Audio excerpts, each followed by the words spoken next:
Why Colombia? A lot of people would wonder why you'd want to go to Colombia. Well, I would suggest that in the next 15 to 20 years, Colombia is going to become one of the major gold producers in the world. Massive deposits, and we're probably all versed with many of them, but when you look at what's sitting in the ground, Anglo Gold Ashanti is sitting on 3 deposits at around 30 million ounces each. The environment within Colombia is changing quite rapidly and substantially, to the point where modern new gold mines are getting developed. And more so, EIAs being approved and people moving towards construction and a whole range of different new gold mines. Mubadala are going to produce 450,000 ounces from a new underground mine just being permitted. Continental Gold, 250,000 ounces.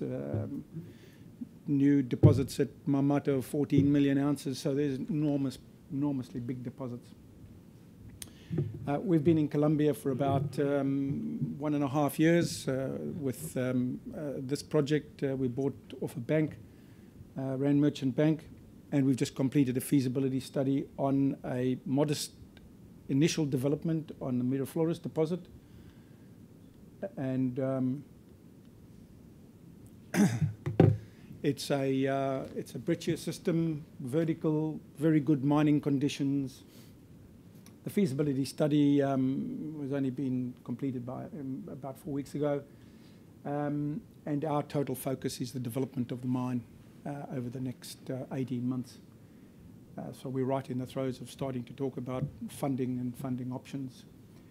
The real story here is the potential of 2 known porphyry systems which have got high-grade veining within them, and the ability to extend life of the mine that is built off Miraflores by development of these adjoining porphyry systems is really good. And over the next short while, once that mine's built, that'll be the focus, is to increase life and increase capacity. So the existing feasibility study was based on 4.3 million tonnes of reserves, mined over just on 10-year mine life, and had a net present value of about, at 8% of about $73 million. Makes EBITDA of about $30 million US a year.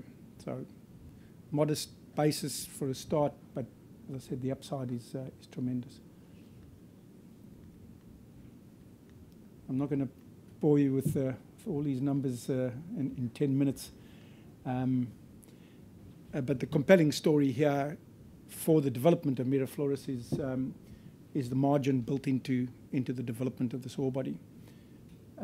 And that comes off the basis of a development that is fairly simple, very steep terrain, access into the ore body very quick and easy, very good ground conditions, very low cost, wide ore body, average of 7 meters up to 10, 15 meters.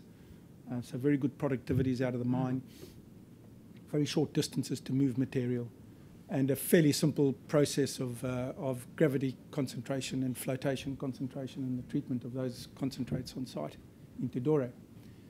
So the delivery of that margin generates around 30 million EBITDA a year.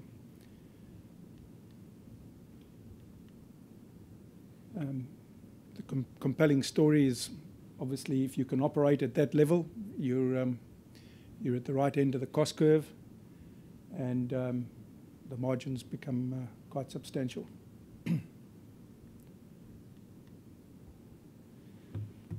As I said, it's in fairly tough terrain. It's very mountainous, not much flat ground around, but we're able to develop enough area for us to operate in. There's a very small footprint from an environmental point of view. Very compelling story in terms of just a straight underground. There's no big slurry tailings facility, especially in this part of the world. Very difficult to operate with because you have to operate those within drainage systems, and you get 3 metres of rain a year here.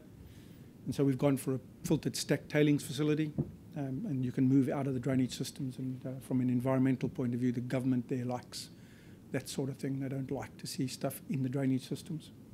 So it becomes far more easily permitted operation. The mine is vertically over about 450 metres. As I said, access very easy from sides of the mountains, not long distances to travel. And because of the width of the ore body, we've been able to, and the rock mechanics in the ore body, we've been able to move the development levels from 15 metres up to 26 metres, and it's a long hole retreat stope, so quite a simple, very easy mining method. It's all vertical in very good rock conditions. As you might see there, we've used the land and fall in the ground for good gravity fall of all the material down the crushing plant into the main part of the plant. Lots of cuts and fills, but quite doable.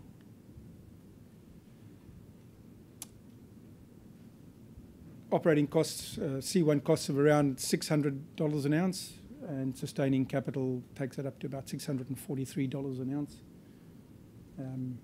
with a mine life of just on 10 years and a payback of about 3.5 years. It's quite a compelling story from an investment point of view.